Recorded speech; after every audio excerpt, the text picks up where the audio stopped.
네, 제가 붓을 잡은 거는 초등학교 때였습니다.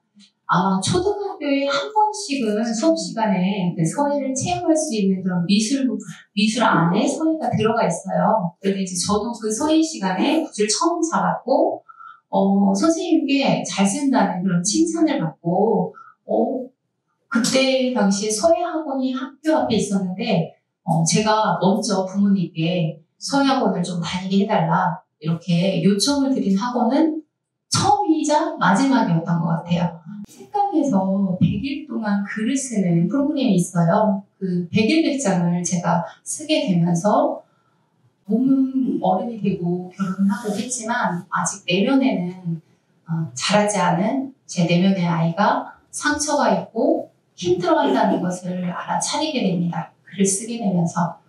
그렇게 저의 어린 시절을 떠올리게 되면 정말 조용하고 말이 없는 아이였는데요. 그런데 이제 저처럼 내성적인 성격이었지만 제가 적극적으로 바뀌는 시간이 있었는데요.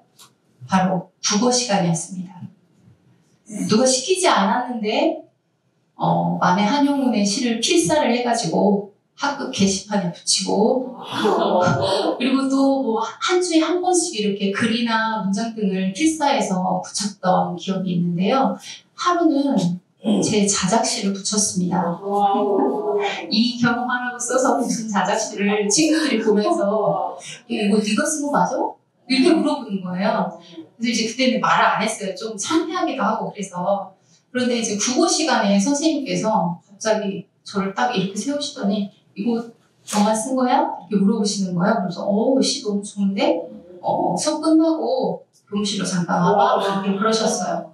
그래서 교무실에 갔더니 선생님께서 이 시를 조금 다듬어가지고 100일짜리 한번 내보면 어떨까? 이렇게 제안을 하셔서 그때부터 약간의 글쓰기, 또 책 읽기 이런 거에 더 제가 흥미를 갖게 된 계기가 된 것 같습니다.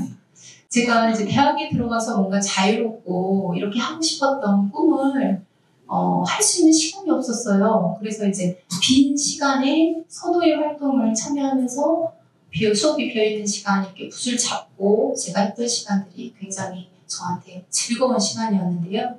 선물 같았습니다. 그리고 제가 그동안 눌러왔던 그런 열망 중에서 주체적으로 선택한 게 바로 서예였거든요. 그리고 전문적으로 배우고 싶다는 그런 열정이 생깁니다. 이렇게 졸업을 앞두고 제가 목말라했던 그 갈증을 해결하기 위해 갔던 대학원에서는 그 갈증을 해소할 수가 없었습니다. 그런데 제가 그 이유를 책을 쓰면서 알았는데요.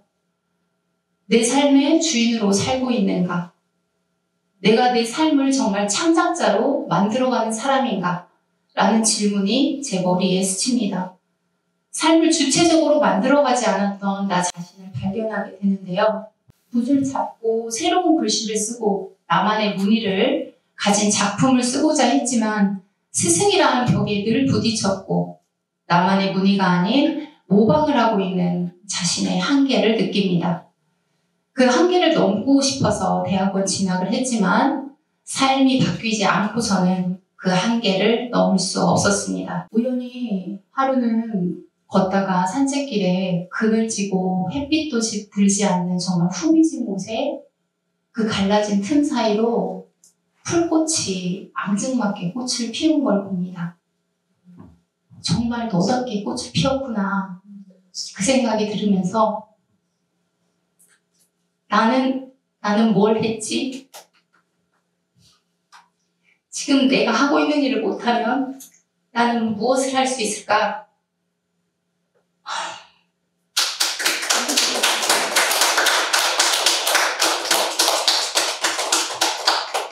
책 쓰면서 사실 정말 많이 울었거든요.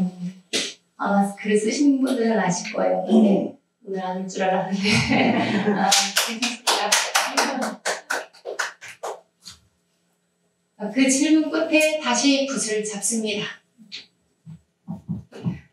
삶에 녹여낸 문자의 향기로 표현한 것이 서예입니다. 자신의 고유성을 드러내는 것이 존재의 가치를 발견하는 일인데요. 제가 자기 개발에 심취하고 정말 집에서는 무슨 사이비 종교에 빠진 거 아닌가 할 정도로 이렇게 커뮤니티 활동을 열심히 하다가 그 커뮤니티에서 기말고사 과제로 한 편의 글쓰기 과제가 주어졌는데요. 자신의 이야기를 쓰는 거여서 그냥 가볍게 내 이야기를 쓰고 제출을 했는데 함께 활동을 했던 지인분께서 갑자기 전화가 왔어요. 상을 받았대요, 제가. 그 3명을 뽑는 가운데 들어가서 100만 원이랑 장학금을 받습니다. 그러면서 갑자기 제가 그 중학교, 고등학교 때 있었던 글을 읽고 쓰고 했던 그런 나를 떠올리게 됐어요. 아, 글을 다시 써볼까? 그렇게 글쓰기에 관심을 갖고 다시 시작한 쓰기가 이제 전자책을 낼 수 있는 기회가 됩니다. 그리고 이제 전자책을 쓰고 나니까 책을 쓰고 싶은 대로 관심이 당연히 가더라고요, 시선이. 그러면서 이 커뮤니티에서 줌으로 우리 이정훈 대표님이 쓰러고 읽습니다 강연을 해주셨어요. 그러면서 관심이 이제 점점 가지고 있었는데 전주에 또 오셨습니다. 김태환 대표님과 그 다음 이후에 이정훈 대표님이 또 전주에 내려오셔서 오프라인 강연을 해주셨어요. 그 인연으로 제가 책과 강연의 연구생으로 등록을 하게 됩니다. 그리고 생각한 게 책은 정말 생각의 밥을 짓는 과정이다 라는 생각을 하게 되고 이 생각이 밥이란 사물이 되면 보고 만지고 먹을 수 있는 대상이 되잖아요. 쓰기는 일상의 존재가 정말 나를 거쳐서 새롭게 태어나는 점에서 서예와 같다는 생각을 합니다. 글은 생각을 펼쳐서 문장이 되고 단락을 이루는데요. 마치 생각의 조각이 한 조각 한 조각 모여서 한 편의 글이 된다고 한다면 서예는 글과 반대입니다. 이미지에 생각의 흐름을 펼쳐가지고 이 사유의 거름망이라는 곳에 조각이 걸러진 그 조각을 글자라고 하는 이미지에 다시 함축을 해야 되는데요. 이 한두 글자의 조형 안에 그림처럼 자신의 감정을 담아내는 것입니다.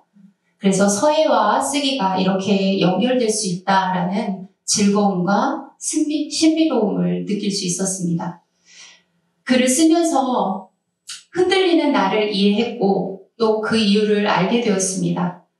지금 여전히 흔들립니다. 하지만 꺾이지 않는 믿음이란 씨앗을 갖게 되었습니다. 나답게 한 발 나아가는 오늘을 그래서 살아갈 수 있습니다.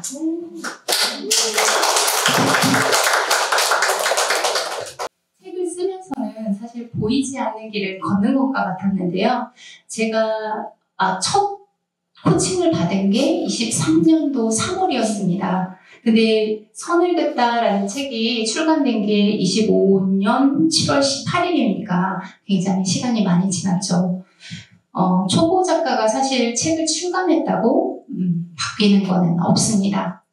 현실은 정말 김태환 대표님이 여러 번 강조하셨듯이 저자가 자신의 책을 홍보하지 않는다면 순간 사라져버리는 책에 불과하구나라는 거를 알게 됐는데요.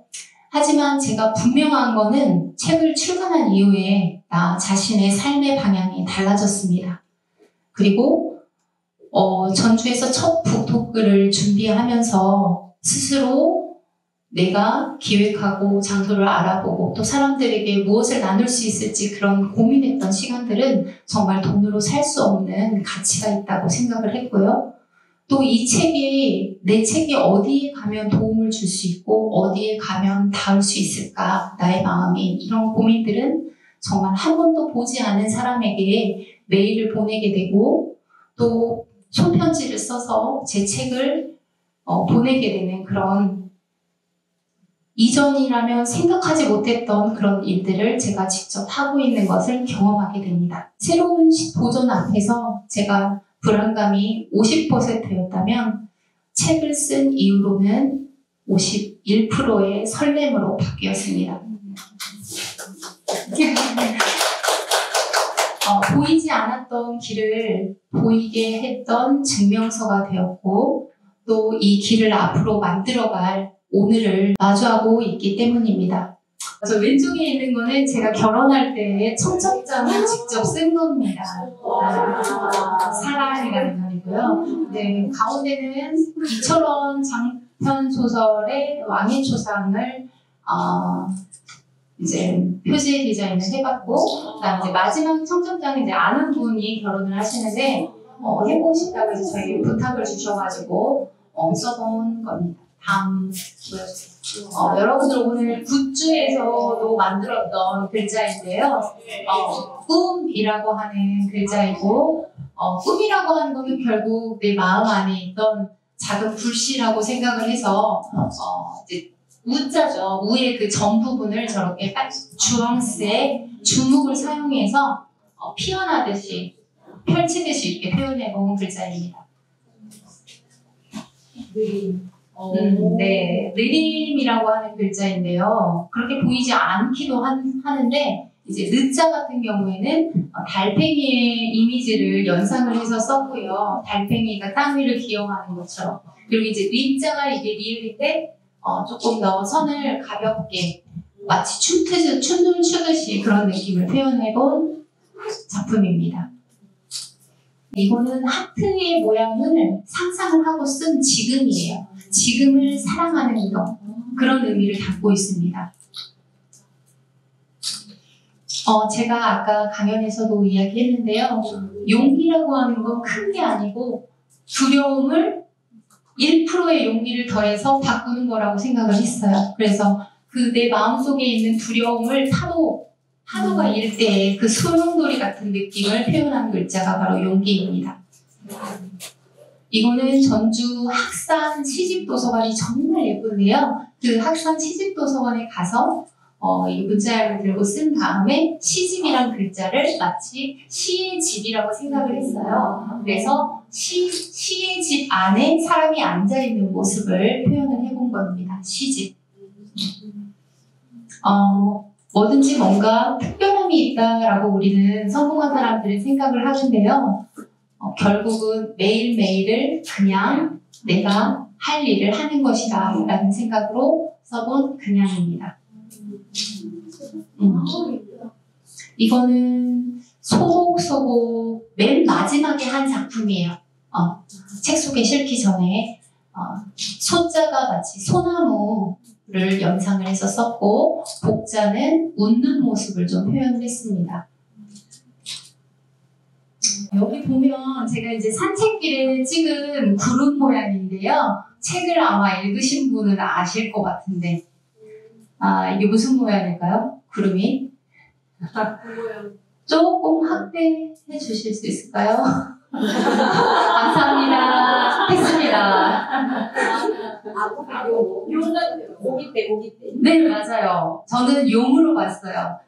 제가 어렸을 때는 그 몸이 굉장히 약해가지고 외할머니 댁에 한 달간 그 요양을 하러 갔다가 늘 너무 재미가 없고 뭐가 없잖아요. 놀 친구도 없고 그래서 구름을 보면서 많이 놀았던 기억이 있는데 우연히 이날은 산책을 하다 발견된 구름이 용이 마치 포효하고 있는 그런 구름을 발견을 해서 글꼭지에 소재로도 쓰고 이렇게 했습니다. 사소한 구름도 글쓰기의 소재가 될 수 있었습니다.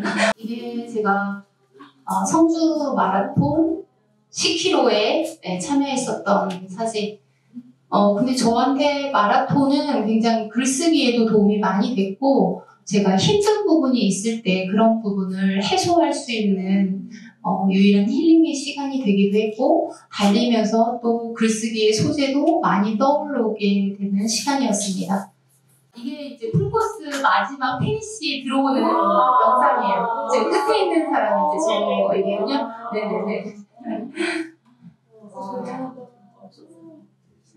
이렇게 해서 제 영상이 다 여러분들과 함께 나갈 것 같습니다.